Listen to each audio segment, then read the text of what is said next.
happy, dude. I think I'm dying here, man.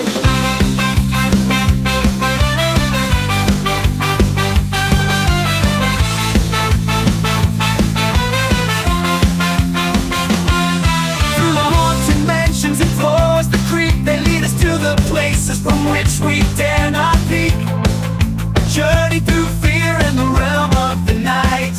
In every word they speak, our hearts ignite with fright. Welcome to the horror show, the Deep Cut Podcast, where nightmares come alive, ready to take their blow. Tune in to the chilling delight on the airwaves of the night.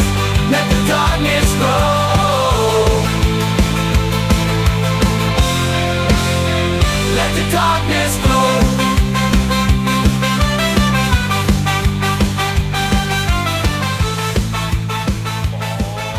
Yeah, it's that time again for another bi-weekly podcast with your hosts, Rotten Roger DeMarco and Eva Dead Ingson. You buy me a shot, it's my birthday. she's 65, but she's had all the plastic surgery in the world. Oh boy. You know, I chose this movie to really finally 10 years later justify the $20 we spent buying it. Nothing will ever justify the $20 we spent buying it. And it's coming up on 10 years removed. Yeah. It's 9 years right now. It's been 9 years.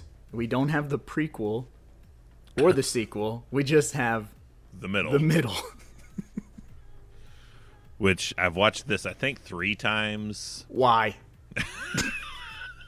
Well, first time, and then probably a few years later just to be like, let me just check. Just make sure I wasn't wrong. Yeah, and then this third time for this. And I feel this will be the best justification for the purchase of that movie. So you may be wondering, why Muck? I've never heard of Muck. Should I go check it out? I mean, by the 10-year point, I'm sure the price has definitely dropped. So it's more... Could be a collector's item. Sure. Shout Factory putting out the special edition next month. I would really think Shout Factory is going out of business if that's the case. Yeah. If they're going to be like, yeah, we're going to do it for Muck. We both fell hook, line, and sinker for this movie because this was right when we were like in the thick of convention going, right? Like right at the beginning of like our convention phase. Met Kane Hodder, became an already bigger fan than we were, so we started following what Kane was doing currently. And currently, he was working on this movie called Muck, which was an indie horror film. So he did a lot of Indiegogo stuff for it and promotions for it. Yeah, he was the poster child for all the videos that they had up. Yeah, so we're like, you know what? We should definitely pick this. We didn't fund it, but we definitely were both like, this comes out, we're gonna pick it up. We're gonna pick it up. Like day one, we were like super hyped. So let me preface this also. Yeah. As you're saying, like we're in the thick of convention going. We're in the thick of like our Kane Hodder fandom. I had picked up the book, read the book. The documentary hadn't come out yet at this point, but like either way, like we were giant, massive Kane fans, and many a time we have fallen victim to the the next great horror icon. We talked about this when we talked about Hatchet, how you were like really apprehensive to watch Hatchet because of the marketing. Like, is it though? Is it the new icon? And we had a lot of movies that were like, oh, we got Dee Wallace and like one of the guys from Lost Boys. You know what I mean? Like some bullshit. And we would buy it or see it, and it would be absolute trash. So we were like in our shell, and this movie kind of brought us out. Like, okay, Kane's involved. Let's, because it was very Adam Green-esque, right? Like, old school horror, no CGI, tons of nudity, like the best gore gags ever, Kane Hodder. Like, they kept marketing him as, like, the most prolific on-screen killer of all time. So That's his credit in the movie. yes. His literal credit in the movie is that. Yeah, so they really, really got us, and it should have been a red flag, because of all of those things that you and I became apprehensive about, we lowered our guard for this movie. And we paid for it. Yeah, tremendously. I think we both bought this day one. Yeah, because I found it it was at the vintage stock on the new releases wall, and I was like, holy shit, it's Muck, it's Muck, it's Muck! Mm-hmm. And you might have sent me a snap, and I might have I think that's what happened. I ran to Walmart, and they only had it on DVD. Like, well, I have it on DVD too. Like, I'm sure, like I sent the snap, you looked at it, and like your shoes were still in place. You just fucking took off, running down like the a street. cartoon. We got to get it. Yeah, this movie's the exception to the rule of every time anytime a hype train comes along for the next big wave in horror, we're like, I'm not going to get mucked again. Yeah. This became like the descriptive way to speak of these types of movies. And Steve Walsh, W-O-L-S-H, Walsh is the director of this film. And I will preface, I do feel only a small percent guilty that there's like an end credit where like this is for Eric. He didn't get to see it, but he would have loved it. But we're gonna thrash a movie that was dedicated to somebody. But it could have just been he just was busy that day and didn't get to see it. He may not have died. Yeah, but I That's don't think he assumption. would have liked it. I don't think he would have liked it unless he really liked boobs, which everybody does. So I mean, I had this thought rewatching this movie.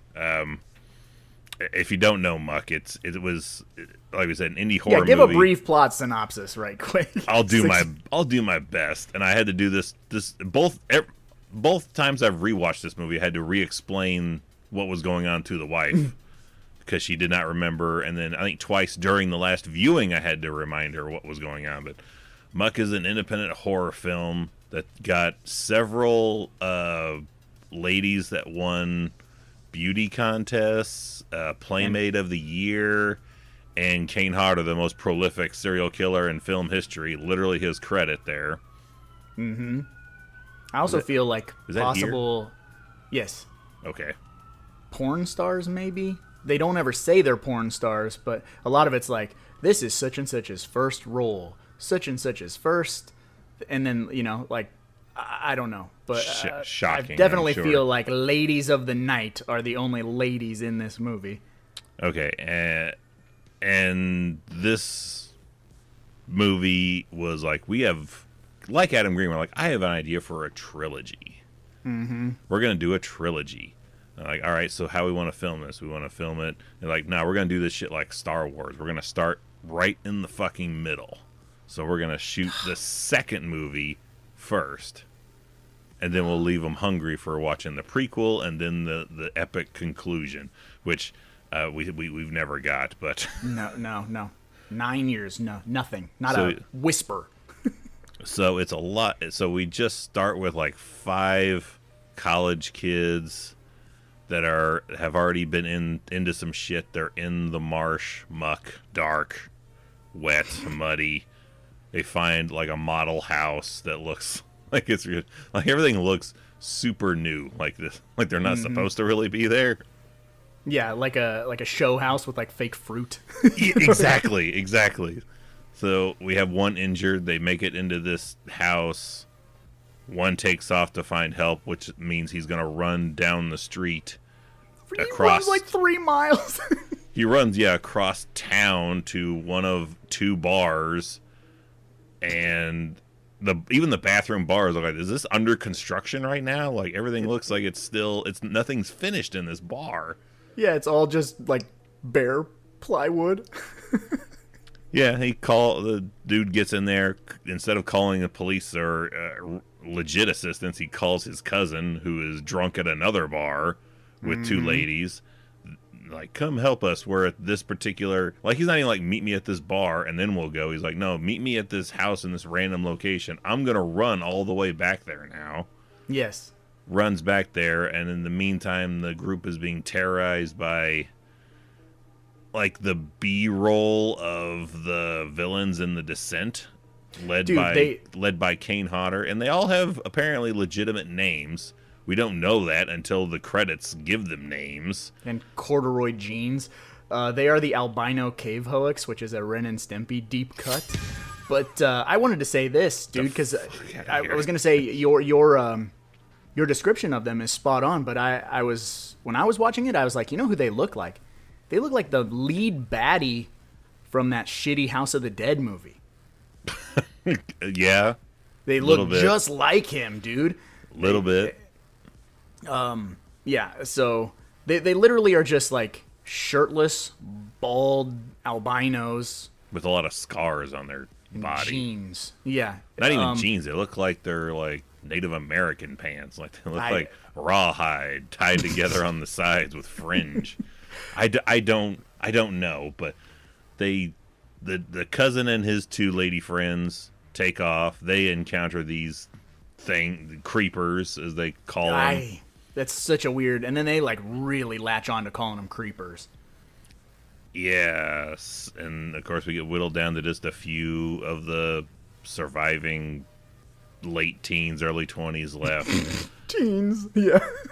Our one drunk cousin apparently is an ass-kicking badass that is in the vein of Ash Williams. Right. He's the sleeper agent. You got to snap your fingers. Yeah, even to the point of a ripped blue shirt that he's wearing. Yeah. They kill all the creepers in the area, encounter one more on a walk back through where they came from. So it's kind of Mad Max Fury Road style. Like they came this way and then they're going to leave that way. Mm-hmm. And at some point, the 3 maybe comes down to 2. I'm not sure, because we get another creeper battle, like a Raid Redemption style 2-on-1 setup. The tag team marsh match, yeah. And then all of a sudden, it's like the dude's standing on like some dry ice underwater, and he's like, "Well, this isn't good." And then the end. Yeah. And if it feels like I've jumped around a whole lot, that's about how the cuts are in this movie. There's very abrupt cuts, and then there's some cuts that go back in time by like... Oh, it's the worst editing I've ever seen in my life. By like 5 minutes, you're like, what the hell is going on? Like, literally when the one girl decides, when they get inside the house, to go take a shower, we see her look out the window, the shit going on outside, she freaks out. And then we go back in time to see, because you're like, what the fuck happened to... There should be 2 people downstairs, literally down the stairs from her. Mm-hmm. So we have to cut back later to see what happened to them, and then cut back to see her reaction of what's going on to them from up floor window down outside. It's so discombobulated. Extremely, which doesn't help at all that it's apparently in the middle of the goddamn series. Yeah, I'm telling you, man. So here's when the movie started. Me and my wife are sitting here on the couch, and I've got my handy dandy notebook. You know, I'm taking my notes. You just light it on fire. Furiously taking notes, and she's kind of not really paying attention, but you know, she's peeking up every now and again. The opening credits are going, and she goes, I do kind of like these opening credits. They kind of feel very 7-ish. And I was like, this movie wishes. And then like literally within 2 seconds of her saying that, then they start cutting to that girl in her underwear where they keep obscuring her face, and she just keeps like heaving her muddy boobs. Yeah, which is confusing because we have a girl in this group that's wearing black underwear, and that's her whole black underwear and like rain boots. Yeah, her whole wardrobe. Which I was like, like rewatching now, like, oh god, must have been fucking bitch and a half to like that's all you're wearing for this entire shoot, entirely at night too. So yeah, mosquitoes biting your ass and all kinds of... Yeah, so I'm sure she was just having the grandest of times. But yeah, we have I'm like, is this a different blonde that we have during the credits that it is in black underwear but no top, so she's just topless in panties, and they keep cutting back to her during their opening credits, which I mean, it looks it looks cool, but I'm like, is this the one? And I'm just, this is assumption because we don't know. Roger thinks he knows. I think I might know, but who knows? We don't know. We've not seen the hidden scripts, but I'm assuming if it's not the same girl that has a strapless bra on later, that this is her sister and or friend that she has a mini dream, because at one point where she's dreaming about the opening credits of the movie again. Yeah, and I was which like, is so random. I was like, is that her friend? Is that someone she knows? Is that her? Is she just dreaming that she's starting this movie over again? I don't know. Wouldn't that be something? It just loops back around and starts all over again. Yeah, it's so hard to keep track of because of how much it just like gives you 5 minutes and then rewinds 5 minutes and shows you what happened from another perspective of that 5 minutes, where it all could be just edited together as one cohesive sequence. And I feel that the reasoning for this is they got done shooting this entire movie and they went, this is 40 minutes of footage. You know what I mean? Oh yeah. So they got to stretch some shit out, which usually means that like on some of those indie, real low budget horror movies, it's like, oh, that they just run entire lengths of like speed metal songs to fill out tracks, and that bumps the time. And it's usually like a 2-hour movie. This is a little hair over 90 minutes, like it's like 98 minutes, maybe. Yeah, like hour, 38 or so. And at times it feels like it's going kind of quickly, and maybe that's just my wishful thinking of it. Because I'm just trying to piece things together in here. Nothing really happens, to be honest with you, which for this being like the meat and potatoes, if this is the center of the trilogy, nothing happens, to be honest with you. Like, so break it down. They go to the house. They're attacked at the house when the one boyfriend leaves to go call his cousin. His cousin comes. They go back to the house. They decide to go into the marsh. The end of the movie. That's it. That is all that this movie is. But we're going to spend 10 minutes in the bathroom with the Playmate of the Year 2012 changing bra and panties 46 times. 4 times. Yeah, this is the girl that's with the cousin, and the real love interest of the cousin is there. And throughout this movie, even when this cousin is killing people, she's just like slap him on the back of the head. You fucking idiot. Just like, come on, you inconsiderate prick. But in that like loving spouse kind of way. Yeah, the one he's interested in tagging, they're at the bar. And I love that before they hit the road, they're like, we need 4 shots to get going here. Yeah. But she takes this tote bag to the bathroom and literally changes her lingerie 4 times, which I didn't I felt the need for a hot second, and then immediately like, no, that's the dumbest fucking question I could ask. I wanted to lean towards the wife and be like, has this ever been a thing? Have you ever heard or know of anyone that's like could be going on a potential meetup and like, let me bring 4 separate pairs of lingerie to potentially change into because he might like this or I might like this more, including what she already has on? Right. Yeah, I don't know. And it's a public bathroom, and it's not even the only person that does that. The first bar we go to, the boyfriend runs to. There's another lady there that spots him coming in sweaty, fucking nasty looking, and she's like, I'm gonna get me some of that. Let me go change in the bathroom with my friend really quick. Yeah. And change his clothes in there. And then we cut to the other bathroom where the boyfriend is, and he thinks he's... And this is where I'm like, is he really committed to this girl that he's supposedly with? Because he makes a conscious decision to, like, wash his face and hands off, which there's no dirt, no blood or anything on his hands. Anytime he's washing it, they're fucking clean. But he's like, let me look somewhat presentable. Takes his shirt off, puts it inside out so he looks cleaner to go back out to the bar. And it's an emergency situation. He has a friend that is mortally wounded and a few other friends, including his girlfriend, that are being stalked by albino killer guys. Yeah. He's like, cool, I'll buy this random birthday girl a shot. We'll do shots. And then he's like, I'll call my cousin.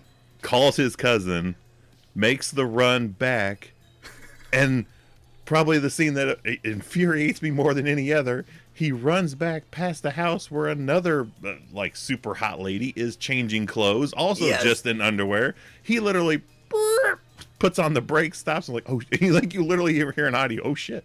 He stops and watches someone. And then he's get like, changed. I should probably get going. That like ADR line, yeah. Only after a phone rings and startles him. He's like, oh shit! I don't want to be caught peeping out here. I want to end up looking like one of those creepers. And then what the fuck happens? She random gets killed girl, off screen. We don't know that even, because she answers a phone call. We hear some kind of noise, and then she like falls under her bed. But we never see what the fuck is under her bed. Who gets a hold of her? Did she trip on a fucking slipped on shoe? a banana peel? Yeah. We don't know. There's shit off screen that happens that we don't. We see above what is happening. Same thing with Kane Hodder's kill. Which, by the way, that if you're looking forward to seeing a lot of Kane Hodder, don't get any soda or popcorn. Don't go to the bathroom. That's for goddamn sure, because he is out within the first half hour of the movie. Oh yeah, he does not last long at all. And that's one of the other things, right? Is this movie, when it duped us with the Kickstarter campaign and all the, I mean, if you read the box art, if you read all the stuff, it's like old school practical effects. Yes. I'll give it, there's no CGI, but all it is fucking fire extinguishers filled with blood. There's literally just blood spraying on people. There's never any like real gore ever. There's no like, not really. And in the fights felt very AVP to me. Oh like, god, the fight between boyfriend and Kane. I was like, I can't see what exactly is going on. And some of the like Kane gets killed by like, you don't really even see it. Like you see a dude with like an axe or I can't even say it's an axe. The kid has a stick with a pointy end on it, a dull pointy end, and swings it, and you can kind of see it hit Kane in the like midsection, but you don't really see it. And then Kane just falls over, dead, and dude stands with, I guess he grabs Kane's legitimate axe, and we just see like the point of view from him swinging the axe down. We never see Kane laying on the ground. We never see the after effects of Kane hit by this axe. Nope. We're just led to assume he either took his head off and planted it in his head. I don't know. Yeah, it's very ambiguous. A lot of it is left to the imagination, which is a downer when you're saying like, hey man, we're going old school, we're going super gory, we're going to do all this stuff, and the majority of violence is either off screen or is just blood spraying. Or it feels like the corner of the screen, like the one thing, the one creep that gets like stabbed in the back with the pickaxe. Oh god. Like if you're looking at a full size screen, it's happening in the very like upper right corner, and you're like, oh, I can kind of see it. Like if you turn your head, you might be able to, or just peek around the corner of the frame. Yeah. Just take your TV and tilt it like 40 degrees, and you could see the whole thing. Like it's not filmed to where you can see definitively artistic. What exactly is going on. That is, it's he's putting his the cinematographer was really trying to build a brand, I guess. But I was wondering though. I think I was trying to get to it before the attempt at a plot synopsis, but because this movie was made when it's made, it is rough. Yeah. But do you think there is even a snowball's chance? Because by the time this comes out, boobs on the screen is a nice addition, but it's not. It doesn't have the caveat it may have had 40 years ago. Yeah, so the 80s and 90s, like, yeah. So if Muck was something we actually found that was filmed, let's say, in 1985, yeah, would we have a higher regard for it? No. Really? I think it might a little bit. Because, I mean, remember, we way back when had to rent movies, and like that was the extent of like X-rated material we could get our hands on. Oh yeah, well, so you're saying like, yeah, if we were like 9 or 12, yeah, we'd be like, this is a way cooler movie. Like so many, almost all the ladies, you're gonna see something, and you're gonna get close-ups on their lady parts. So and, yeah, maybe. I mean, maybe it appeals to the younger, like the pervert in us. You know what I mean? Like. I was trying my best to find a good light to spin it on. I'm like, maybe if this movie was made like in the mid '80s, it would have a higher regard for like we wouldn't critique it as roughly. I mean, maybe because there's less excuse for low budget to look as rough nowadays. So, and this is the other thing about the way that it looks, right? For as minuscule as the budget was, they used RED cameras, which are top of the line cinema cameras, and they edited and color corrected using DaVinci Resolve, which now is the industry standard. So they were like ahead of their time with their color correcting and everything.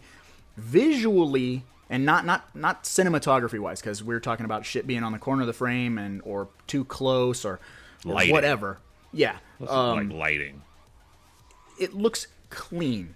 It has a clean look that you do not expect from a movie with a small budget. I'll say that's my like biggest takeaway. Yeah. But boy howdy, does it doesn't matter, because it really feels like it's written in crayon, for one. Like it really has got like that like 12-year-old, like you always say, like a person who just figures out they're allowed to cuss. You know what I mean? Oh, the opening when they're just standing there talking for that 5 minutes, I swear there's more F-bombs than Scarface, because it feels very ad-libby. And this movie drops 2 other F-bombs in it, and I was like, whoa, I feel like we're well past where that's acceptable time frame to drop the other one. But our one, I don't know where, like Irish lady, maybe, I don't know, group of ladies that are in that one bar that's having a birthday and is pissed that, like, yeah, let me borrow your phone to call my cousin, throws the phone back at her, and just angry. Because this is also, by the way, folks, this is a St. Patrick's Day movie. Yeah. In Boston, now I'm gonna have to save in Massachusetts or Boston, because we have it is a Boston themed bar that they're leaving. The Mosh, yeah, they're in the Mosh. Yeah, and I always thought that lady that he takes the phone from looks like what do I want to say? What is it when you make beef jerky? What do you call that? You dehydrate meat? Is it dehydrated? Curing it? Yeah, she looks like dehydrated Monica Keena.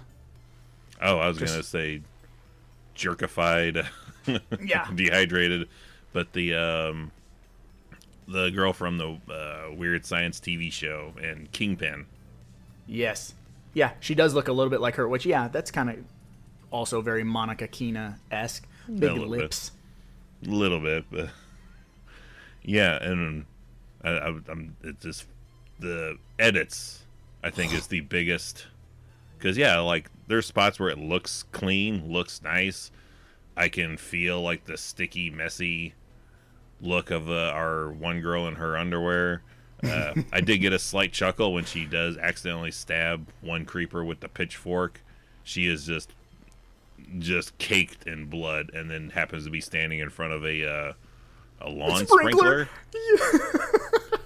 That perfectly timed sprinkler. Yep, that got a full, like, Also, speaking of that, we also get a lot of, like, perfectly framed cleavage. Like, we're not shooting anything else but the tits in the bras, and then, like, blood and stuff, like, or them, like, when one when they're in the car and she screams, it's like glass. Slow motion tit jiggle, and you're like, what? That's the Playmate of the Year lady, and yeah, we get who like doesn't get naked. She changes, but she always covers her nipples. She's the Playmate and never shows a thing.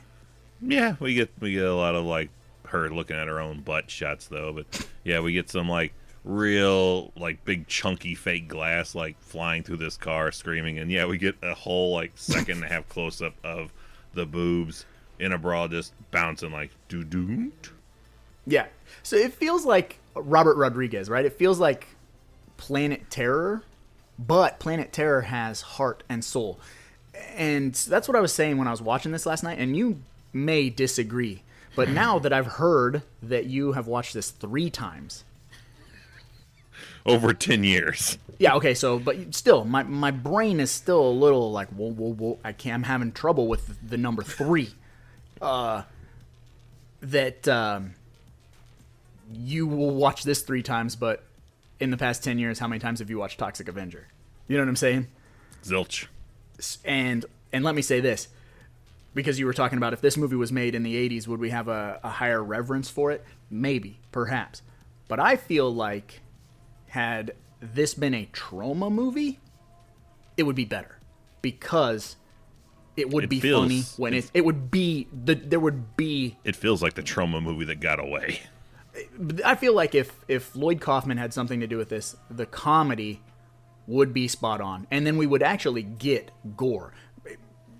Granted, it would be like dollar store gore. You know, he'd be using turkey meat and whatever else, watermelons. But I could have an appreciation for that level, as opposed to in this movie where that Playmate of the Year we discussed is killed, presumably. Oh, she's dead. Yeah, she's dead. Because she's in the car with the cousin and his lady.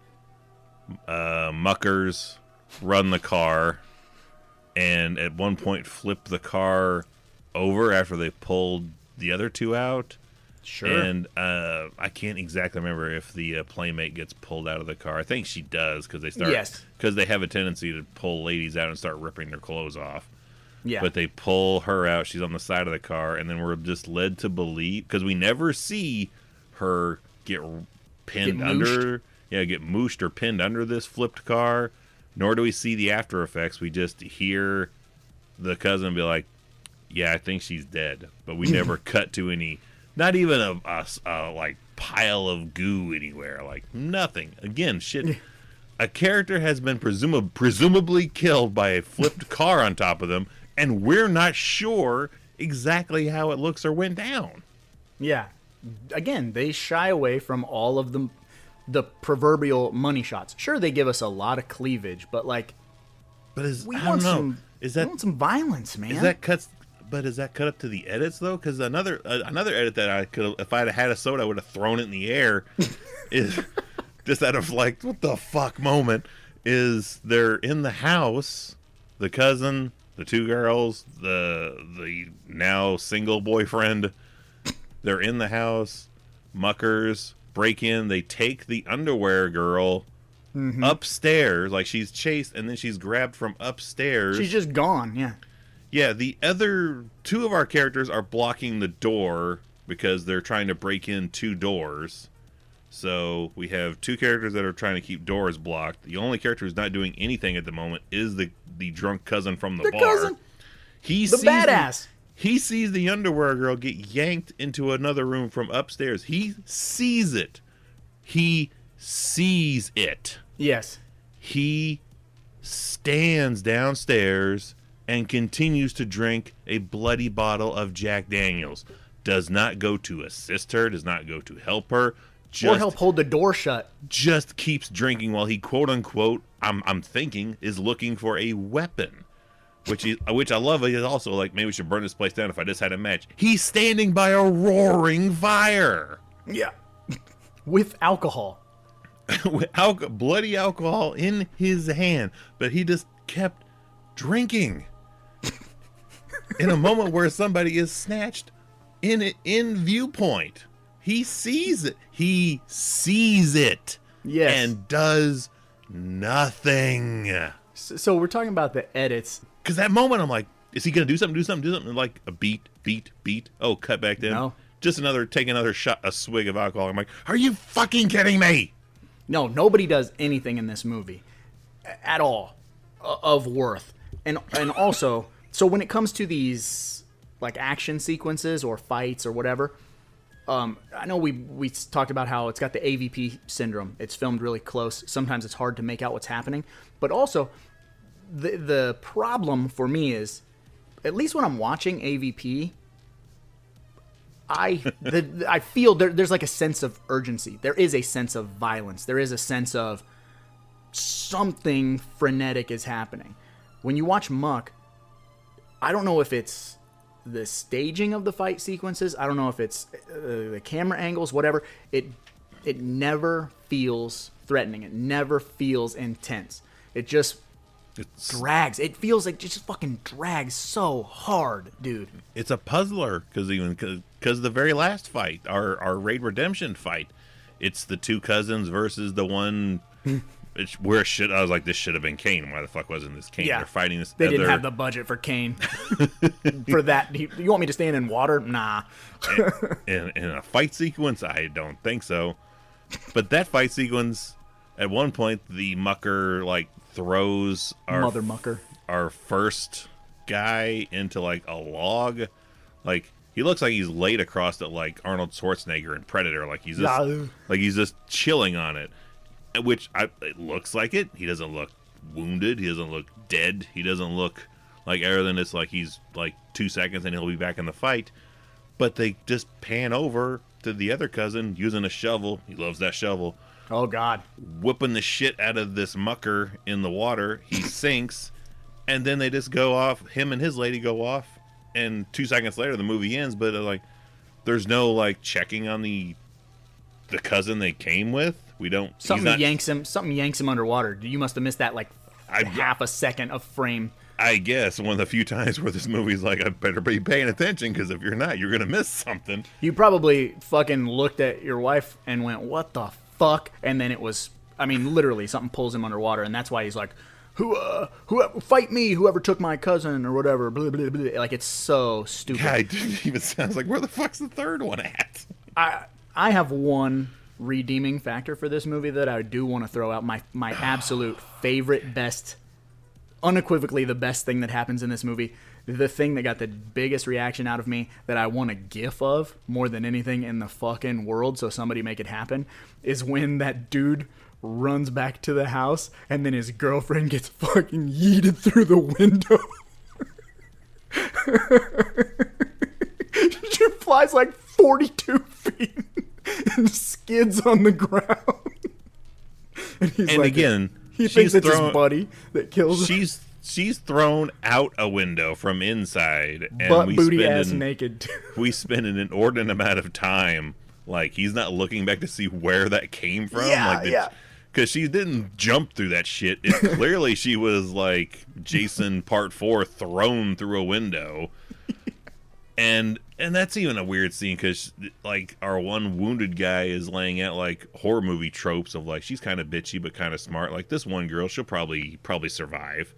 Mm-hmm. And then literally cut 5 minutes later, she's in the basement because she's, and that's even fucking edited weird how she goes downstairs, walks into trips on nothing, walks into a cobweb, and then apparently there's just muckers down there that and again, I'm only assuming because I don't know.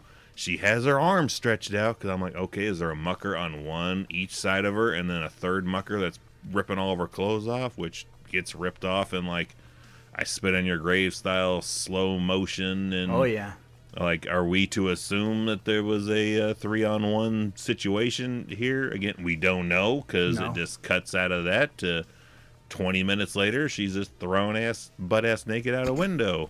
And they refer to these things as rapists a lot. And there's no rape. There's a lot of bra rapist ripping. hillbillies. Yeah, they even rip dudes' clothes. Like, again, dude look looks at his like abs, baby. he just has like a collar and part of his right sleeve of a t-shirt. And I like that shirt. That's the best line in the movie too. I had the shirt made. Can't just buy it. I had it made. Yeah. Yeah, they're even ripping his clothes off. So it's like, I don't know how you get the rapist hillbilly part of it, other than this, it's woods and clothes are getting ripped. Yeah, sure. But I don't know if I've ever had a movie where it's like it's left to me to assume a hell of a lot of things that happen in it. Oh yeah, because I'm not sure. Because they decide to not show you anything, and that's why I said, like, if this is the meat and potatoes of the trilogy, yeah, you need a different director for part 1 and 3. Cause I don't know what's like. You get nothing. You get nothing. And I would ask, like, okay, if we were given the reins to rewrite, shoot this movie, what would we do? I can't necessarily, because I don't know how how it fucking begins or how it ends. I just know how the action middle is. Mm-hmm. But definitely the one contribution that I would have thought would be an interesting change is and I remember this the first time I watched it, and even the second time I watched it, I was like, man, I would not have guessed the bra and panties girl to live as long as she did, and to actually basically get, by video game standards, to get a recognized kill of one of these muckers Yeah. in the movie. I was like, what an interesting twist that would be, as if she's the one, because it's all set up to like you just see her like dead meat. Oh yeah. She We're dead is- meat, dude. She is going to die. She is not long for this world at all. And like, that'd be an interesting twist if all these other people you think might take that role do drop out, and Yeah. it becomes just her, and almost like a Tucker and Dale kind of thing, like she just keeps killing muckers by happenstance. The one scene with her that just, I don't know, dude. When she runs away and then she finds that house. Like that shed house. But when you look at the house, it's a nice looking house. But then all of a sudden she's inside and it's all the houses look nice from the outside. Every house you see looks great. and then it's like a weird shed and she just sits and shakes on the bed. But when she's walking to the house and we get that wide shot, they're clearly trying to do like a Texas Chainsaw homage because the camera's low, looking at her butt cheeks type of deal. But like every step she takes, and this, I mean, this is some of these people's first movies. And look, like, we made Tapehead. None of us can fucking act. So I have zero dog in the fight when it comes to, like, telling you how to act. But every step she takes, she, like, looks over her right shoulder, takes another step, looks over her left shoulder, behind her, and she's walking to the house in front of her. I'm like, why is this taking a minute and a half? And what the fuck are you looking at? And then she goes into that house and sits on that bed and shakes around for a half hour. I said, I'll take it over what happens when she finally gets in the house. Oh, God. Then it's this rapid cut of her going from like sitting in the rocking position of the can't sleep, clown will eat me. Yeah, Simpsons reference, deep cut. And then it's like, I'm gonna get up and do something. No, back to like just sitting on the bed, then just looking like just confused of just looking around, like where the hell is she at? I'm like, where the fuck are you at? Never once does she go into any bedroom in any of these houses and look for like a nightgown or like a shirt. She's just anything. Yeah. Linnea Quigley has more effort in putting clothes on in Return of the Living Dead than she does in this movie. Yeah. And it's a weird thing to gripe about, but it's I don't know. It's after a certain year in like 2005, it's a real hard thing to sell. Like, there's just a lot of nudity in this movie. Like, cool, but if that's all you're relying on, like, Yeah. it's like a Girls Gone Wild tape. At some point, it does get like, okay, boobs, neat. Yeah. I hate to sound like an old fuddy-duddy, right? Like, you get to a fucking point, and it's like that. It's like, it's nothing new. It's old hat. I'm here for, and I'm here for your $40 gore gag. Cut a head in half. Give me something. Like, we've established within the first like half hour that, oh yeah, there's boobs in this movie. So we don't need to keep coming back to the boobage. And Return of the Living Dead is a perfect example. Within 25 minutes, Linnea Quigley is top to bottom nude. Like, you get a really good like origin, like start to the movie. You're building characters. You kind of get to see who she is. You get your eye candy. Oh man. And that's gratuitous, right? Like, her completely naked dancing is gratuitous. She turns into a zombie, and she's still fully nude, but we're doing a good job of keeping it in fog and shadow and things like that. And then we just move the fuck on. We move the fuck on. yeah, You've got enough nudity. She has an overarching like story of her own in that movie. Yeah. We have people who are getting naked in this movie who we never see again. We see a girl switch it from a bra shirt to a braless t-shirt, bump into our main guy, and then fuck off the rest of the movie. We never see her. She'll be again. she'll be in the third one. She'll be in the third one. You know. And why? I would sure hope, because we have everybody gets their own credits when we get to the end of this movie. Oh yeah, well, it is Robert Rodriguez-esque with that, like with names we've never fucking heard, and sometimes even characters we've never fucking seen. You got to be on the cutting room floor. 2 bartenders have full name credits in this movie that had to do nothing other than just kind of piss and moan about being a bartender and probably have less screen time than what, 2 minutes maybe total. Yeah. And one of them's just kind of just looking like shit, like ugh, fucking. Yep. Neither of them are happy to be bartenders. Yeah. And Walter I'm Paisley, the surprised. bartender. I'm fucking amazed. I'm almost proud we've made it almost 45 minutes, and neither of us have dropped probably a bigger sticking point of like, you don't get to do that. You don't deserve to do that. Oh, I know exactly. Go ahead. I've got a real problem, cuz. I need you to come pick me up. Where are you at? I'm in West Craven. And then they proceed to insult Wes Craven, which is not okay when you're making a movie like Muck. As long as it's not some boring Wes Craven shit. And I literally blew my top. Like, woo! I was like Lewis Black. Like, son of a bitch!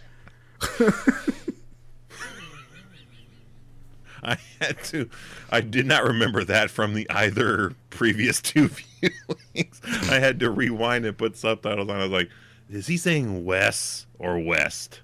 And the subtitles said West, but I was like, it doesn't matter. I know what they're trying to do. They're being dickheads. Like, are you really, you're trying to do that kind of, and that is in line perfectly with hiring top of the line, like, in the know horror people like Kane Hodder, and then trying to sell us that no, all this is going to be good for the movie. It's not. No, it never is. And literally rewatching it, I know we had talked previously about me taking that picture of dead Kane Hodder from Jason Goes to Hell for an autograph, which is still a viable option. You're gonna take this DVD? I might take it, but I'm definitely gonna talk to him and be like, so Kane, I remember you suckered me $20 with this movie. The fuck, sir? I need to know. Can I have my $20 back? Which is why I have to watch this at least 3 times. I got to record a podcast about it. Why I pulled that shit off the shelf, I was like, I need justification for the money spent on this movie and time spent on this movie, because yeah. Well, and it's not his fault. You know what I mean? If there's a steady paycheck involved, he'll believe in anything. That's kind of. I would love to hear his side of the tale, though. Like, so how'd you get involved with this? What is left on the floor? Were you supposed to be part of the prequel? Because I mean, you have what's his fucking like Grossum something or other? Grossum. All these all these fucking muckers have fucking names, and I'm like, why do they all have names? No one, they don't talk. Say them, yeah. They don't say the names at all. I don't know, dude. But if you go and talk to Kane, take your laptop and your Yeti and just hit fucking record and be like, I just want to ask you this. Stuff this in your face, like, I will pay whatever you need, but I need to know what the fuck the story is with Muck. Please, can we just get a soundbite? You don't have to insult the director. I just want to know. I want to know why we don't have part 1, part 3. Probably because Kane was like, I'm not fucking doing this anymore. I want to take him. I'll make up my own petition and be like, will you be the first signature for the rest of the series? Oh, Kane, will you sign this? You want to finish the series, the Muck trilogy? We had Cody Rhodes do it, and like, Kane, finish the story. Dude, no, here's what you do.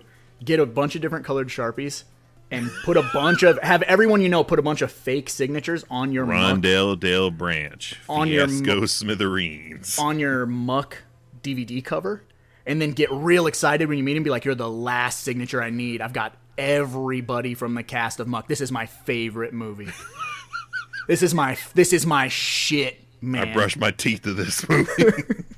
Oh, fuck, dude. So I want to bring up one thing, a quick little sidebar. Our good buddy Drew Marvick is in the process of finishing filming his magnum opus, his Pool Party Massacre 2, and it has a bigger budget and it's got a lot of bigger things going for it than the first movie, because he made that for like $7,000, which we can relate.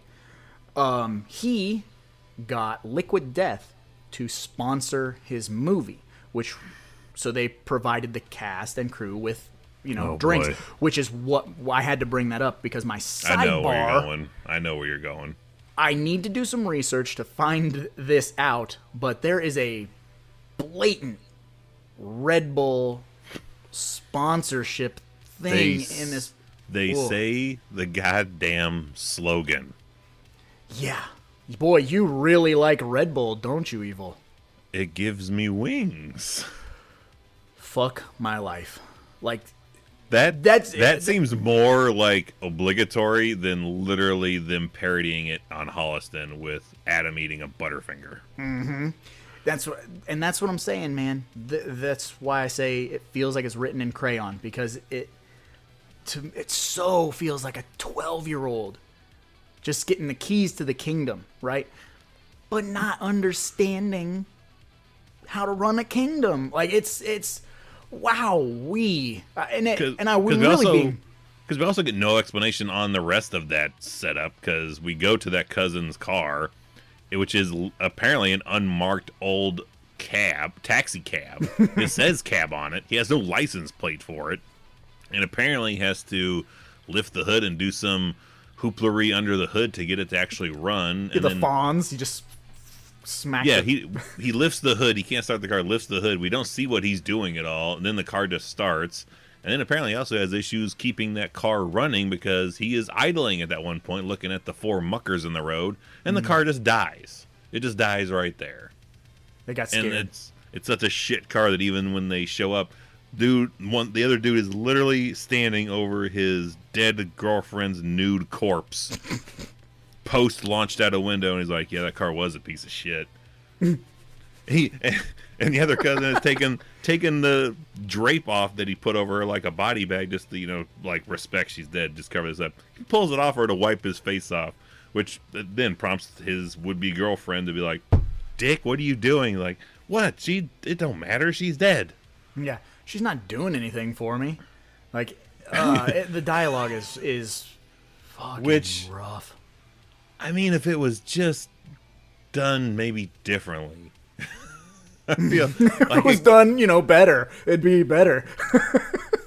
I feel like that dialogue could work if it was just, I don't know, if it was different people maybe saying it, maybe if we had a goddamn story to who these people are, Yeah. maybe that would explain some things to it, give it more kind of context. So the beginning, when we get the, like, survivors or whatever they are, whatever's happened to them in the previous film that doesn't exist,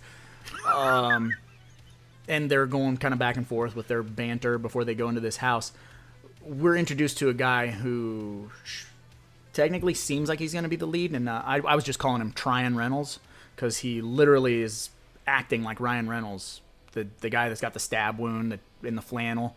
Oh, yeah. Oh, man, everything he says is real, like, I'm from Waiting, like, he's just got that fucking cadence, and he's really, really trying to be. 2 of the girls are going to go upstairs and potentially shower. It's like, oh, hold on, I'll go with you. I'll do that. Come sit by me. That would be my big dick. Like, he's just such a fucking goober, but he seems like he's going to be your comic relief or your lead because he has a personality, even though it's literally Wish Ryan Reynolds. He seems like a dude that should be like going out on the Shield, like Yeah. out of nowhere type. Like, not the guy you think is going to go out on the Shield, but like has one like minute and a half of redeemingness to him, where he's like, "You lady, you run. I will stand here. I'll be right behind you." Yeah. Yes, something like that. But That's what I thought the cousin was going to be, but then they just made him be the king of all the cousin. kings. Yeah, the cousin of the cousin. When you see him, is like, this dude's clearly going to die, and he is anything but that. He ends up kicking all the ass in the entire movie, and the story somehow becomes his, which he doesn't have any characteristics that when you meet him, you're like, yeah, we're going to follow this guy around for the rest of the movie, for sure. 100%. She's a terrorist. 9/11 jokes. See, and I think that's where this movie truly suffers, is we keep changing direction every 20 minutes or so. And sometimes, if that's done right, like like a Pulp Fiction or something. I think where I you say got- like I feel like this is feeling they're really trying to be what Tarantino's perfected. yeah, This is if you were trying to do Tarantino and it's your day one of filming it. yeah, and writing it. Like if you can give each character 20 minutes to go off on their own little side quest, and somehow make despicable people likable. Even Rob Zombie, man, we can go with Devil's Rejects. Like Devil's Rejects nails that of like they're the bad guys, but you like them. You like them, even though you don't want to like them, and they're doing bad shit. Yeah. And before we jump into other segments, I feel like we should probably go ahead and give our Brown Panty Awards. Oh, baby, it's time to slip into something a little more comfortable. It's time for the Brown Panty Award. So while I was watching this was this was difficult, but I think I'm being selfish. I'm gonna give the Brown Panty Award this week to myself. 2 times, man. 2 times of watching this movie, but not just the 2 times. I don't know how long that Indiegogo ran. 90 days, 120 days. That's half a year, whatever, of us being totally duped. So duped that it was a day one purchase. Blind buy. And we could not contain our excitement. So I feel like my Brown Panty Award, not just me, it can go to you too. Like I feel like we fucking deserve it because we are the true victims of Muck that didn't deserve to be victimized. The lucky ones are already dead. Literally the tagline of the movie, and I'm like, maybe truer than not. I will step outside of the box with my award as well, but I'm going to just give it to, I'm going to just hope and assume the editor of this movie was like, oh boy, it's going to be a long day to put on the second pot of coffee. So I'm going to give it to whoever attempted to edit this movie together, because if this is the best that he was able to splice together from what he was given, heaven help when he was looking at the raw footage, being like, I don't know what to do with all this. Where did that one girl's shoes go? We cut to her shoes. Well, where did they go? I don't know where they went. Nor do we know when she lost them. Maybe when she got pulled out of the car. Maybe when she was getting some, like, her shoes and potential shirt ripped off, but not her undershirt, just her overshirt. Where did her shoes go? Oh, why the fuck we worried about where her shoes go? I feel that could have been literally not a scene in the movie, but an argument between the editor and whoever filmed the fucking movie. Who cares about her shoes? Just cut to that close up of her tits again. But I have a fun tidbit for you that may or may not blow your mind.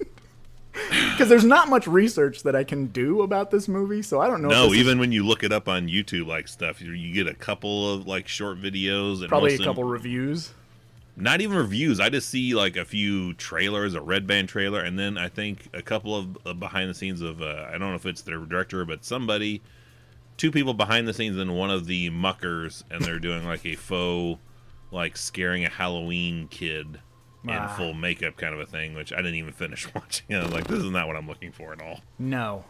So here's your fun fact, Evil. Since please, you gave the crack open that egg of knowledge and pour it all over me. yes, pour some sugar on you. Since you gave your Brown Panty Award to the editor, fun fact about the editor is he worked at the editing suite, and they were working on some big budget movie at the time, and Steve Walsh brought in this footage, and they're going to get it edited. The editor saw the dailies and liked the footage so much that he edited the movie for free. That's what IMDb says. Now, I don't know if that's fucking true or if that's some sort of spin, like he got duped into editing for free, like Steve just kind of skipped out on the bill, or what. But or maybe he's like, I don't feel I could have done a good enough job that warranted a paycheck for this work. right, because I mean, yeah. I watched a couple of the trailers, and the trailers are like, I can see where our blind hype came from, because the trailers, I mean, you watch the trailer, I know we've said it on at other movies, definitely it qualifies for, but you watch the trailer, you watch the movie. This one, you've watched the trailer, you've watched the movie. It is literally if the trailer was a whole hour and 38 minutes long, Of a 40-minute movie that's just chopped and stretched. Yep, same style of cuts that you would get in a trailer are done here. Yeah. If it's a 5-hour epic, we got almost 2 hours of a flashpoint highlight. Oh, seizure-inducing, flashing constantly with the edits. Yeah, I don't get it. I. It's like a Nine Inch Nails music video or something. And they were like stop motion, I think. But I don't fucking know, dude. Just Stop motion would be wonderful if it was done here. stop motion cave hoics. Yeah. Oh, so I don't know. Maybe one day something will happen with this. I definitely, if I can remember it in 3 months' time. I'm not gonna let you forget. I'll tell you that. Definitely go talk to Muck. Talk to him about Muck. Yes. I'll be on a video call with your ass. justify this, and I'll probably tell him. I was like, we were really in the Kane Hodder hype train of the time, and we bought this movie because you were hyping it so much. What happened to the rest of it? Yeah, where is it? Because I want to know it. The 6-hour Muck cut. It's all three. Maybe we cut should. together. Maybe that's something we should do. Maybe we should just try to film our versions of the Muck pre and post quel. Let me ask you one question before we move on to other segments, Evil. If you had to guess, Kane Hodder in the makeup, if you had to guess, how long would you assume his makeup process took for this movie? He's got a bald cap, and he's painted white. And occasionally blood splattered. And, they didn't do a lot of prosthetics on him because he had real burn scars, and they wanted to show his burn scars, which you never really see in the movie. But if you had to guess... I would give it a clean 90 minutes. 90 minutes. For the ball cap, and then a lot of the upper torso painting. I would say 90 minutes to 2 hours max. 6 hours in the makeup chair to get painted like an albino cave hoic. Maybe contacts. Maybe he had trouble putting the contacts in. Like fuck, man. It's hour and a half to get all this shit on, and it's 4 hours for him to work up the nerve to put the contacts in. Yeah, give me some Visine. This shit hurts. That's the time frame it takes them to start putting the Freddy makeup on in the beginning of Nightmare on Elm Street 4. Right? That's what I'm saying. A 6-hour makeup. David Miller got that shit down to 1 hour at the end of Elm Street 1, and that's fucking gluing shit all over Robert Englund's face and then blending it together with paints. Yep. How is this 6 hour? This probably is longer than it takes him than it probably took him to do some of the Jason costumes. I would definitely 8. Yeah, I would definitely wager to bet that. I mean, even the Victor Crowley stuff, they were knocking out pretty quick because they had the big silicone hood, silicone chest pieces, and then just blended into his actual forearms. Maybe that's why we never got any prequels. Kane's like, I'm not gonna sit here another 6 hours a day for you to put this shit on me. You better hire someone with a fucking airbrush. This should be 15 fucking minutes worth of white paint. And as much as Kane is like the poster child for this movie when it was getting hyped, he doesn't really do a whole lot of anything. He's not presented as a leader of the group. Nope. He's not presented as like the most brutal one of the group. He literally he comes out of frame to hit a girl in the stomach in a bathrobe with an axe, drag her upstairs by said axe, and that took forever. God. Are we going up each step just so we could potentially see some boob jiggle under a bath cloth? Absolutely. I'm not sure. And then once he's dragged her upstairs, you're like, okay, is he going to string her up some like every Friday or Halloween movie, like some kind of prank, like bump into a body that's going to fall from a ceiling fan or what the fuck ever? Yeah. No, he just lays her gently in bed, which we cut back to a long time later just to see her take a few final breaths and presumably die. Yeah. And again, I say this is the most presumably movie I've ever watched in my life because nothing is certain. Nothing is certain. Not even death, baby. Oh, yeah, this is... And it really is... It sounds like we're being really rough because we are. And we are. And I wanted to do it. I wanted to give this a real thorough looking over for this because I just needed to justify the purchase of it. Oh, yeah. Then. I was like, so again, 3 times I was like, it's still as confusing. And maybe that's probably my biggest sticking point. It's like, even I don't remember hardly anything rewatching in there than a lot of boobs. Yeah, Kane off early, and then it just ends. I remember hardly anything else. Dude gets pulled off by a noose from like the 3rd floor and is fine. Yeah. And then he wears the noose like it's a necklace for part of the movie. I was just like, this is the most like, huh? What? Wait, what? It's movie? A head scratcher. I can make more sense out of a Freddy's Nightmares episode. Oh, yeah. Easily. I'm talking easily. If they were in book form, this looks like it's a Stephen King novel compared to a pop-up book. If you're comparing Muck and any episode of Freddy's Nightmares, go to the very last episode of Freddy's Nightmares where it's really off the fucking rails and no sense making. Combining the 2 stories they have in any Freddy's Nightmares episode is easier, and I can make better assumptions than I can of so many things that presumably happen in this movie, Muck. Yeah, it's all over the place, but again, I have to find. I gotta find something nice to say about it. And I say this, I do like that lighting. Yeah, there's things visually, and not just breasts,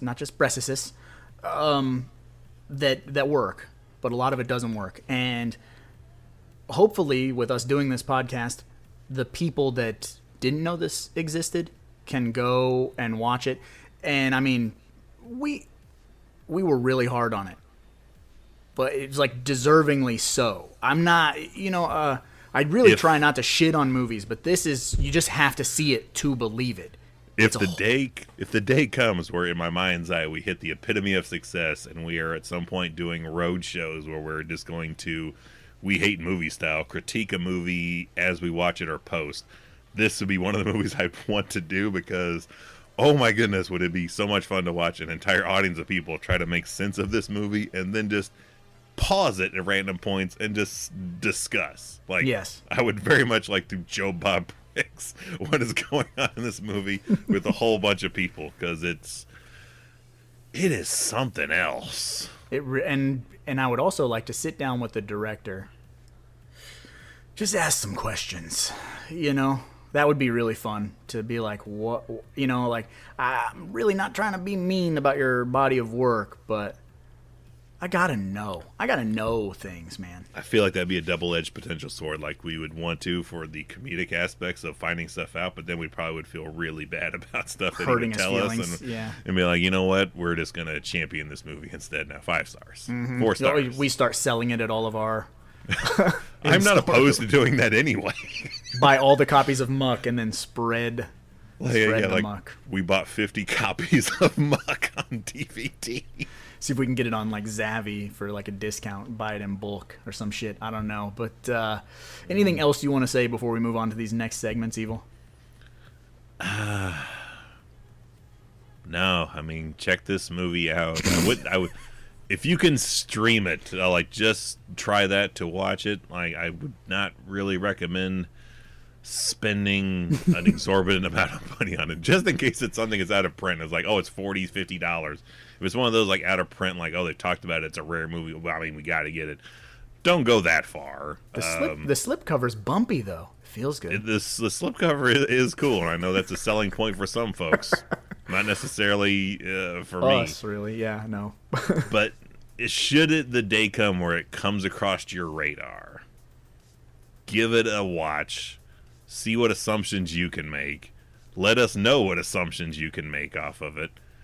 And who knows, maybe this will be that match they didn't have in the movie to start the roaring fire they already had. Yeah. And make a phenomenon out of it. Like, yeah, let's hit up all the famous IG artists. Like, let's get the Fright Rags, Gutter Garbs, Cavity Colors. Give me your takes on Muck. Bruce Struzan, where are you at? Come out of retirement. I want your artwork for Muck. I'd buy that special edition just for the artwork alone. But I suppose it's time to move on to the next segment, Evil, which would be... Which should be... well, we're going to continue what we've been talking about, but I think I'm going to have to swap it up a little bit when we get to the end. I got to know some of the Amazon 1 and 5-star reviews.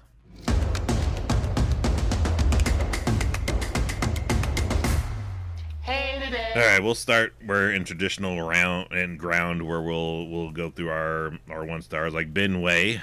Benway? What's a Benway? About $1.85.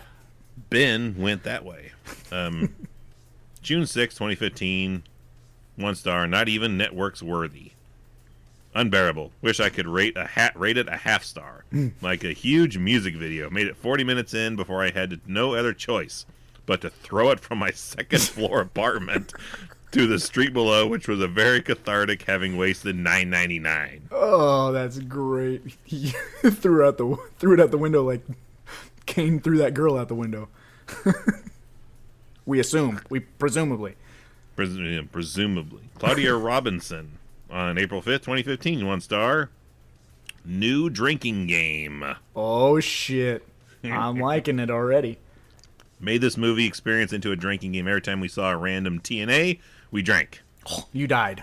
Stupid movie led to awesome drinking buzz. If I paid for this movie, I would have been pissed. Thomas Cavanaugh, July 8th, 2015, 1 star. Don't waste your money. Terrible. Could not finish. Wayne on April 22nd, 2015, 1 star. Clueless and dim-witted. Dim-witted. I like it. Rondell Del Branch, June 17th, 2016, 1 star. Terrible movie. Kuma-chan, July 26th, 2015, 1 star. Boy. Annoyingly stupid. Girls need to wear bikinis to get killed.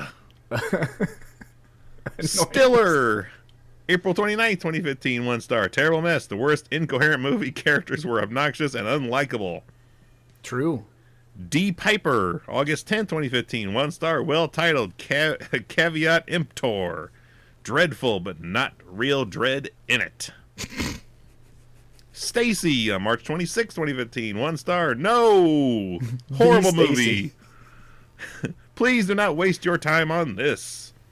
Laura M., March 10th, 2015, 1 star. I would give it a -10 if that option were available.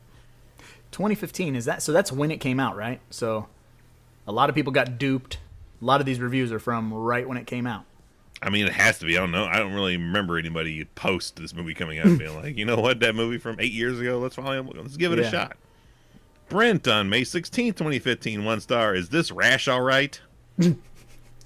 Probably one of the worst movies I've ever seen. I wish I watched the trailer first, but that probably would have been deceiving also. It was. It'll get you. But I was getting a rash on my back of my neck and needed to feed my movie addiction and rented this one. Now I feel like the rash is spreading.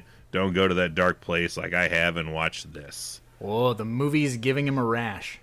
Could be stress. You get like a stress rash? That's a better movie in my mind's eye than... Stress rash. That's hard to say. Stress rash. Stress rash. Yeah, Irish wristwatch. I had to really like open my mouth. Stress watch. Stress rash. Stress rash. Wonder Hamster on March 26, 2015. 1 star. Terrible movie. This movie starts in the middle of a swamp, presumably. Presumably. That's the word of the day. Presumably. And throws the cast at you. Feels like feels like you're watching a movie after missing the first 15 minutes or the first 90 minutes. Yeah. This is absolutely no explanation for the events taking place. Nothing makes you care about the cast, and the acting is subpar at best. Even if you're looking for a movie that throws TNA at you, there's better out there. Don't waste your time or money. Oh, amen. Preaching. Cinnabite 76. March 23rd, 2015, 1 star. This is one of the worst excuses for a horror movie I've seen in a long time.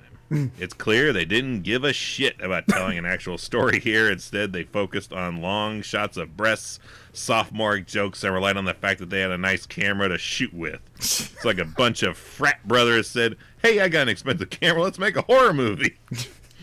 And then all the other bros are like, hell yeah, we can write it. And then have some naked chicks in it.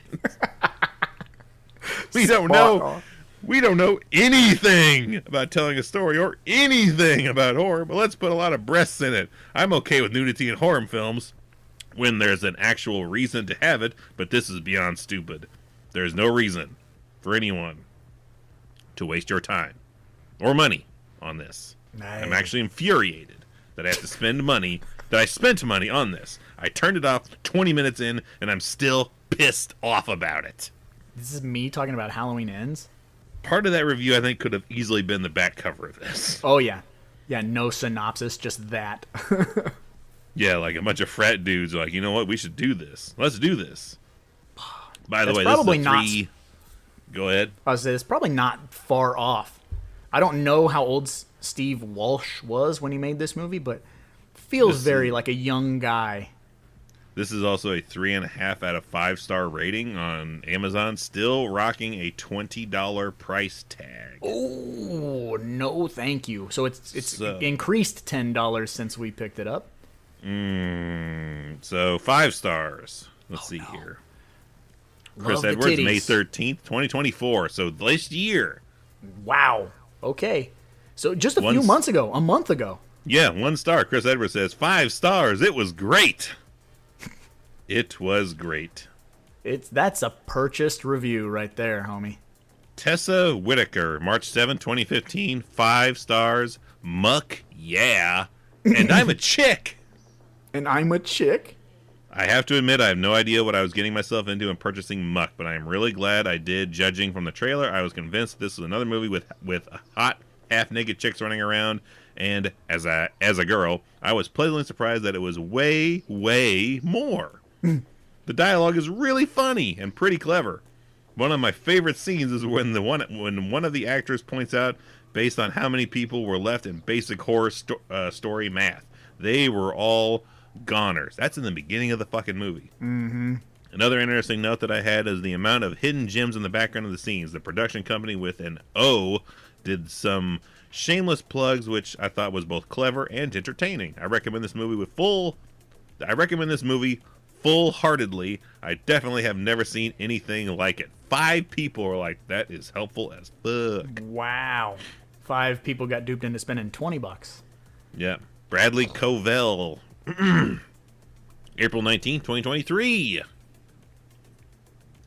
5 stars. Probably worst movie ever. There we go. But didn't expect much, was entertaining, which was why I purchased. 5 stars. Here, you'll like this. Here, I'll in with this one for 5 stars. This right. You'll like from Hannah on March 22nd, 2015. 5 stars. Special effects were phenomenal. I am phenomenal. When I found out there was no CGI, this movie became 10 times cooler to me. Everything you see is really happening on screen, really killing and raping, presumably. If you're anything like me, a special effect junkie, wow, you're going to dig this movie. Roger, you're a special effects junkie. Do you? We've been waiting an hour, almost in 17 minutes, on the verge of this. Do you dig this movie? No. I don't at all. No. Again, there's no gore. It's just fucking blood spraying. That is not gore. That is not effects work. Adam Green throws that shit on trees. Yeah, any fucking moron can mix up blood or buy blood and throw it on something. To make a convincing severed head or a, chest wound or whatever, severed arm, those are things that take talent and work. Cutting the tips off of a fucking pitchfork and gluing them on someone's back, that ain't it. You sound like Matt Damon in Dogma. It's like anyone with a pack of matches could start a fire. Genocide's an enduring process. The most exhausting one there is next to soccer. You're a good person. Rain down sulfur. God damn it. I love Dogma. And I got 2 copies of that for my anniversary. I got the special edition DVD when it was still something you could actually purchase 'Cause legitimately. Megan bought me a DVD like a long time in advance, and it's not the super special edition, but I didn't know she bought me the DVD because it was still in a package. And her and I went on our date, and we went and had sushi, and we went to like a video store or a place that sold old movies, and I found fucking Dogma on Blu-ray, and it was like $3, and I'm like, babe, and she's like, uh-huh, cool, because she had the DVD waiting for me at home. So I got home, and I'm like, I'm ready to watch Dogma, and she's like, well, here's your present. It's Dogma on DVD. I'm like, yeah. They're like, oh, well, that's not as cool as Blu-ray, but Yeah, thanks. And my Blu-ray was cheaper than your DVD, so I win. But no, it was, it's the thought that counts. It's like she never checks how many movies we have or what movies we have, so she remembered that Kindergarten Cop was hard to find, so she's literally bought me that like 3 different times because she keeps forgetting that we own it. Isn't this hard to find? Didn't you want this? I'm like, I have enough. I wish I had more copies of Muck. Just make it a thing to start collecting copies of that particular movie. I just gave the wife my Amazon wish list. Like, just pick some things off here. We'll pay for it, and then I've got it. That way, there's no confusion. Because I feel both our wives are like, movies are what he likes, but I don't know what the fuck to get him, and he keeps buying shit on his own anyway. So I don't know what the fuck to do. Mm-hmm. That literally. Get him another copy of Muck. Yeah, that's how my birthday went this year. Like, I got, I sent you the snap of the couple of movies I got, but I'm like, kind of random. Kind of random. I mean, I have no issues with them, but, random's the way to go. Yeah. Which I don't think I've seen Muck in the wild since. I'll be looking now because I want to know where they are. Maybe it becomes my new Batman 89. It's like E.T., the Atari game, like it's buried in the desert or whatever. But I suppose now that we're done with the 1 and the 5-star reviews, Evil, it's time to move on. What does that mean? Just as puzzling as the movie is, trying to figure out what to take from this movie, it's time to play the game. It's time to play the game.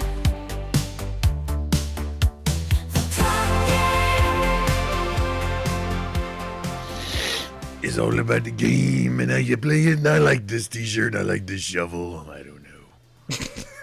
Who edited this shit? What happened to her shoes? Who gives a shit about her shoes?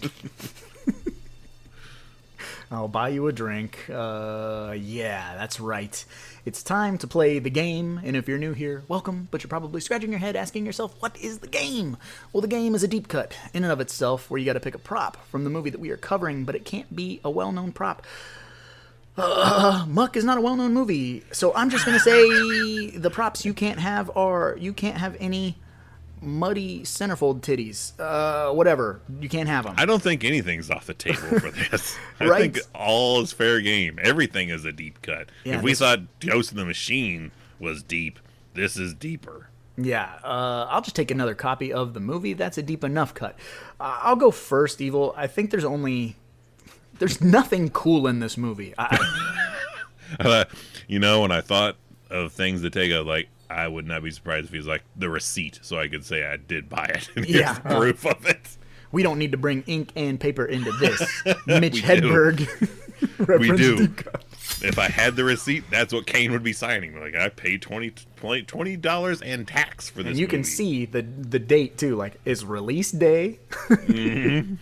First thing in the fucking morning or whatever. This was, mine this was before 10 a.m. right here. Yeah. Mine was after work, so it was like 4:30 because you had sent me the snap like, dude, and I had to wait until I had come home and washed all the work off of me. But yeah, that was an overnight shift. I was waiting outside of the store to open so I could go in right when they opened and be like, I got to make sure I get a copy of this before someone else potentially gets it. I don't want someone to steal my copy of Muck because I probably only got 2-3 copies of it. Yeah, what if this store only got one? I'll fist fight somebody for it. Imagine. Which we would have. We would have done that then. Yeah. Imagine like getting into a knockdown, drag out brawl, and then coming home and being like, "Fuck yeah!" I've been banned from vintage stock for life for breaking into a fight over a copy of Muck. I'd get that fucking tattooed on me. I don't even know. I'd figure some way to make that into like a sleeve or something. But I'm gonna go. That's that revenge tattoo thing. If we got to pick a tattoo for the other one to get, and I'm gonna pick something from Muck. Oh, God. Give you that shovel.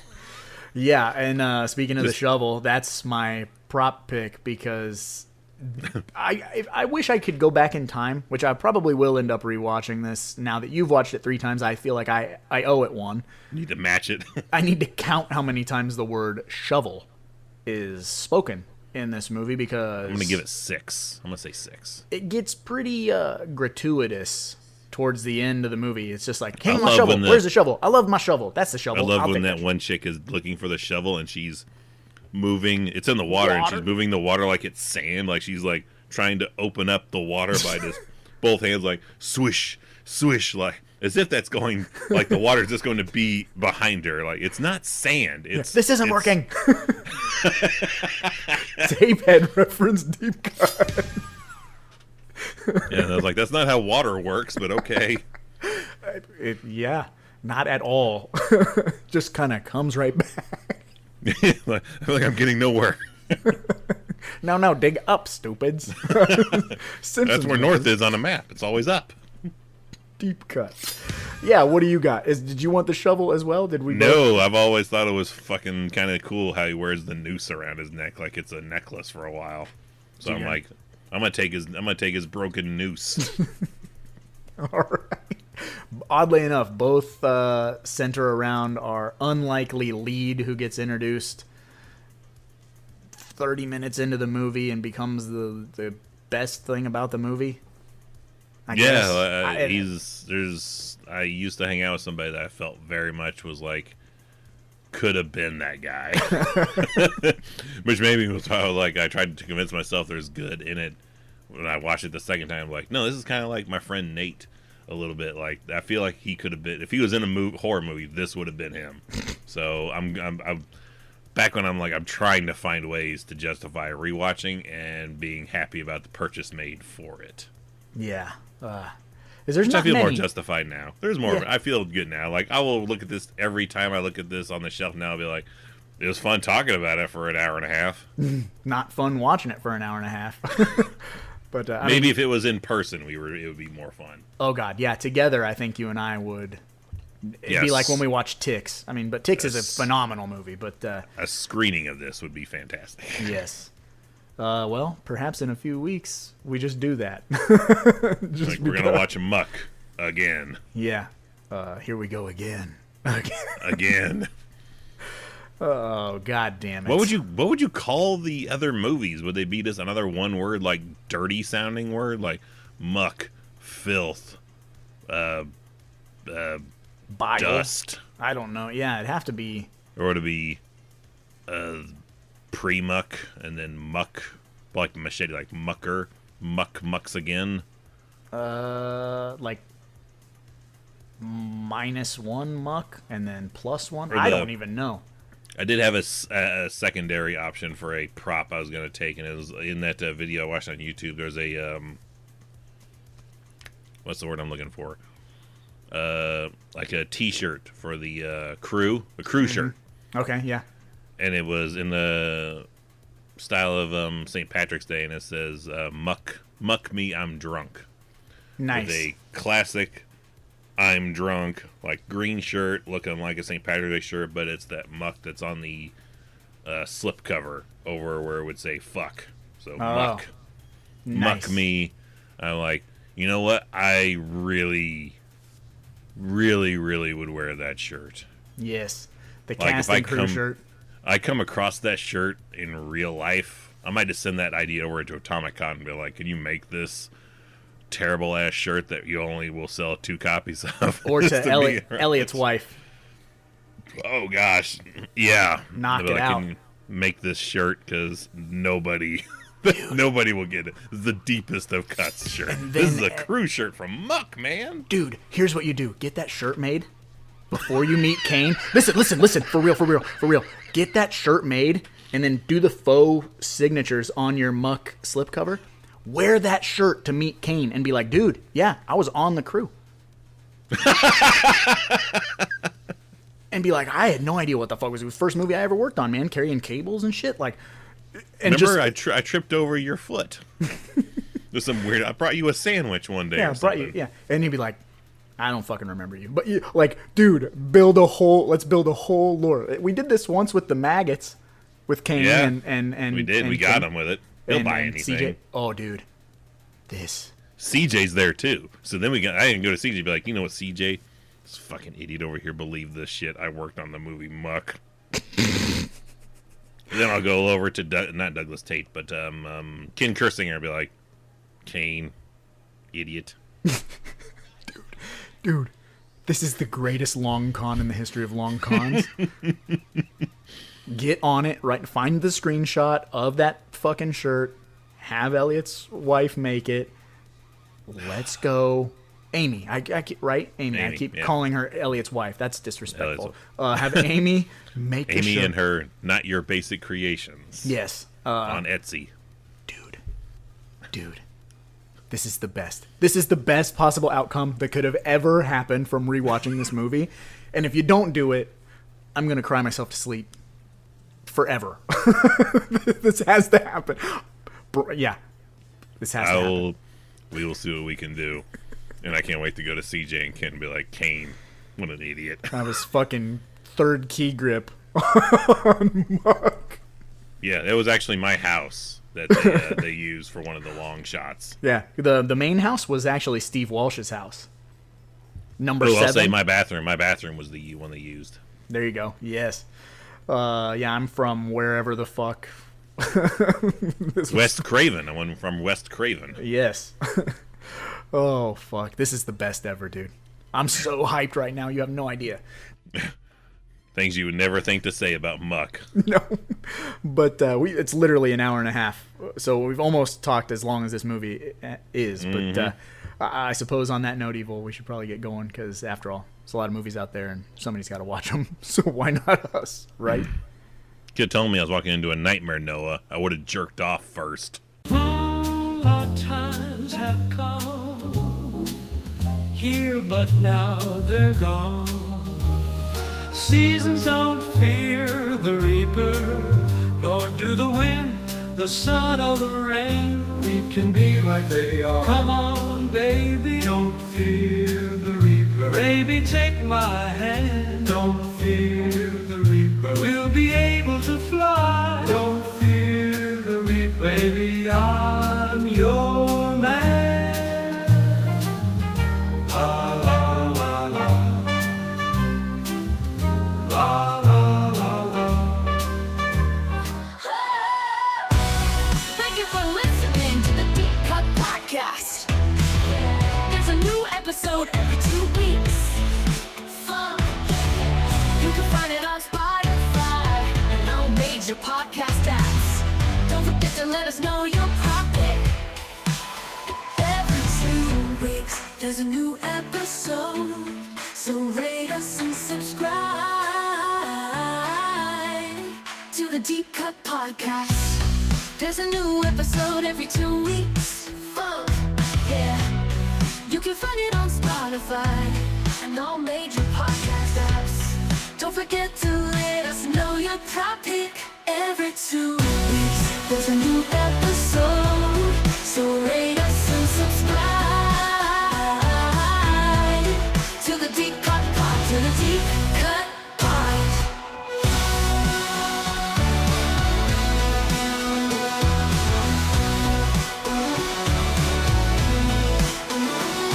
You can find it on Spotify and all major podcast apps. Don't forget to let us know your topic. Every 2 weeks, there's a new episode. So rate us and subscribe to the Deep Cut Pie. To the Deep Cut Podcast. To the Deep Cut Pod. To the Deep Cut Pod.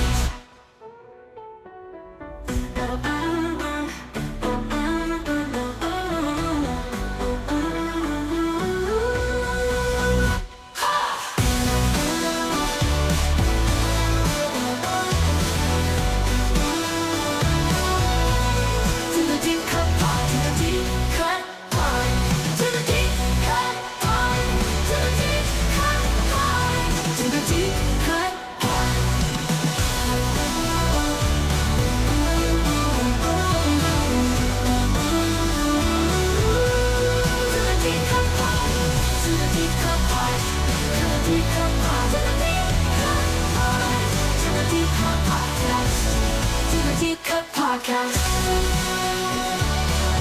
To the deep cut pod. To the deep cut pod. To the deep cut pod. To the deep cut pod. To the deep cut podcast. To the deep cut pod. To the deep cut pod. To the deep cut podcast. To the deep cut podcast.